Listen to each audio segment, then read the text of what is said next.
नमस्कार मित्रांनो, तुम्हाला माहीतच असेल आज 6 डिसेंबर म्हणजे डॉक्टर बाबासाहेब आंबेडकरांचा महापरिनिर्वाण दिन.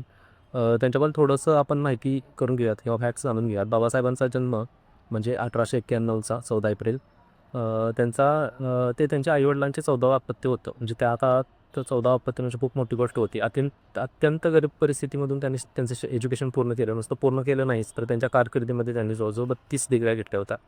पुढे जाऊन तुम्हाला माहीत आहे अस्पृश्यता निवारण वगैरे त्यांनी खूप भरपूर काम केलं. म्हणजे आपण त्यांना एखाद्या चौकटीत बसवू शकतच नाही मुळात.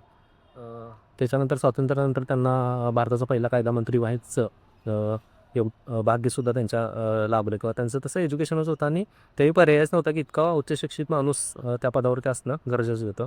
आणखीन एक महत्त्वाची फॅक्ट म्हणजे त्यांना वयाच्या 60 सुद्धा त्यांनी 2 वर्ष व्हायोलिन शिकलं होतं असं म्हणतात. आता हे किती खरं आहे माहिती नाही. पण हे जर खरं असेल तर त्यांना अभ्यासाबरोबरच कला आणि साहित्य मध्ये सुद्धा किती रस होता हे दाखवून देतं.